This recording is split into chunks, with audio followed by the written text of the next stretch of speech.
Good morning, everyone. My project was on lab automation. So I'm going to start off with talking about Tiger Motors a little bit.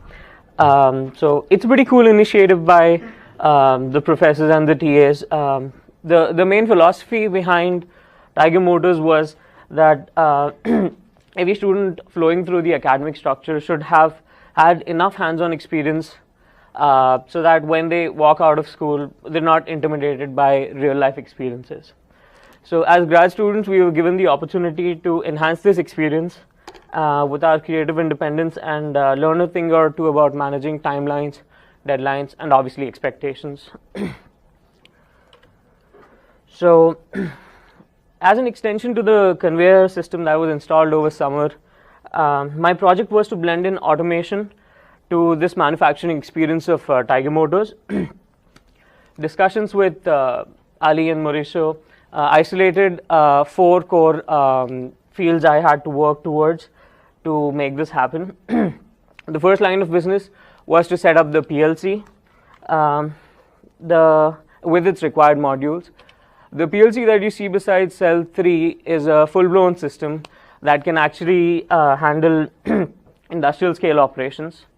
The various modules that you see connected to the PLC are listed down there. I don't know if you can read that. And I don't think I should go in depth about the hardware, but if anyone has any questions about the hardware of the PLC, you can throw them at the end of my presentation. So once the PLC was set up, I started working towards the Andon system. So this system included the red, yellow, and green lights along cell 3 with the push button. And since the system was used in production run 2, I assume some of you have some idea about its functions.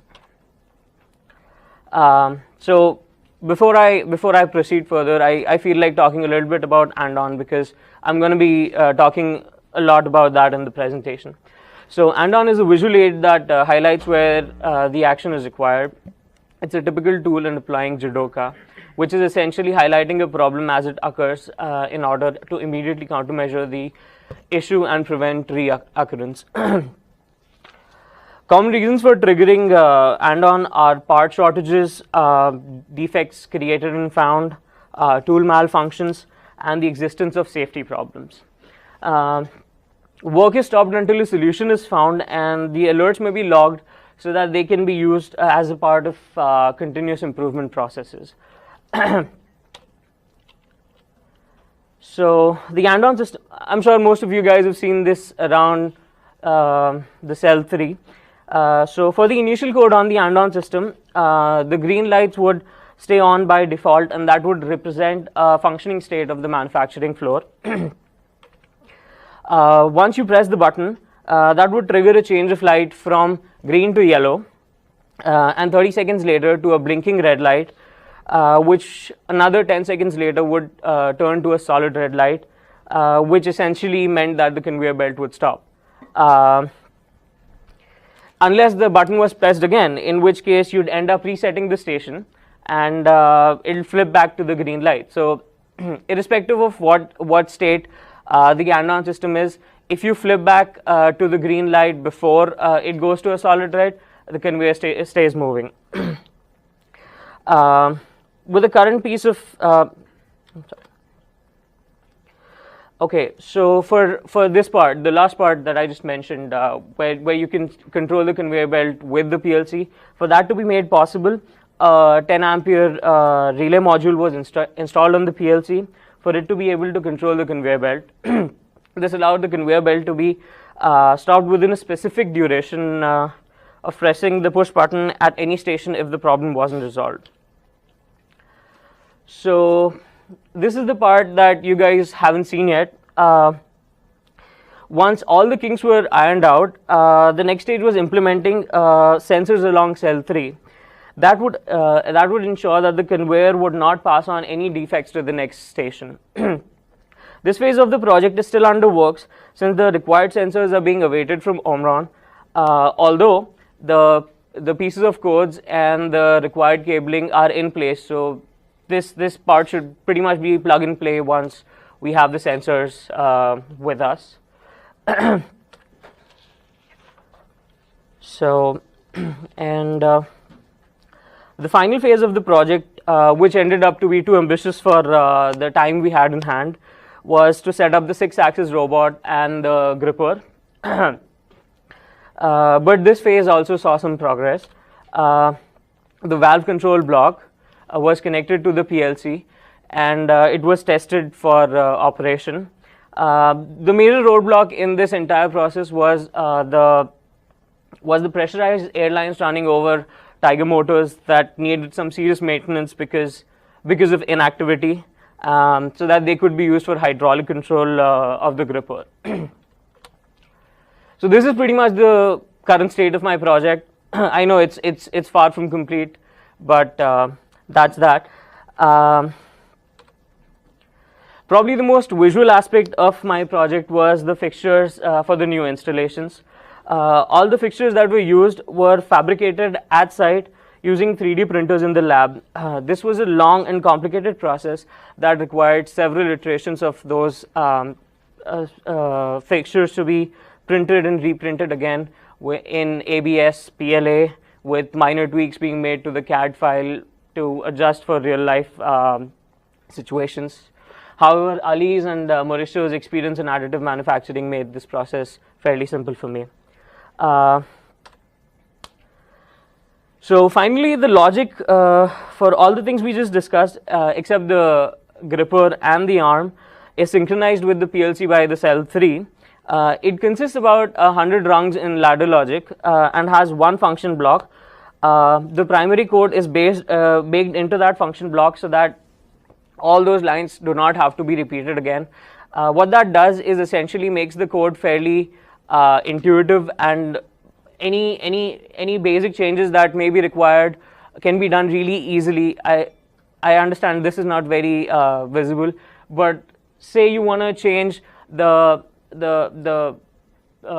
yellow lights time period from 30 seconds to say 45 seconds. All you have to do is just change a value there. That's so the function blocks make that really simple over there. Okay, so although this logic could have been handled by a more rudimentary or an underpowered hardware, we still probably like Arduino or Raspberry Pi, we still decided to use a full-blown PLC. This decision was essentially made to keep up with the industry experience that Tiger Motors was designed to provide, and also at the same time to hold on to essential expansion capabilities in the future, which I realize is not that far in the future, because other groups would be requiring the PLC for their projects. So I can take questions if there are any. Yeah. How long did it take you to come up with that PLC program? The PLC program? I'll say pretty much the entire semester, because there were several iterations of it running over and over again. So I don't know, I don't remember what it was during the second production run, but I think it was green light, 30 seconds of yellow, and then it just go to red. That would not stop the conveyor belt. There was no blinking. And then there were some changes made. Then I added a relay module which could control the conveyor belt. And then so these little changes, it pretty much took the entire semester. So about a day or two's work of every week would be working on the code. And the thing with such complicated, so the code was not all that complicated, but it had a lot of variables. So when you're working with such a large number of variables, you need to make sure your code is clean. So again, you'd spend a few hours every week cleaning up the code, removing the excess variables, removing the dummy variables. So that took a fairly good amount of time. How difficult was it not having a partner? I'm sorry, I missed you. How difficult was it not having a partner? Not for most part of it, but for the physical aspects, I remember when I was going through the initial cabling for installing the Andon lights, I hurt myself a couple of times removing, because I don't know if you guys realize that, but the panels on the steel panels that hold your bins, They're really heavy. Go ahead and try picking them up sometime. Ask Ali first.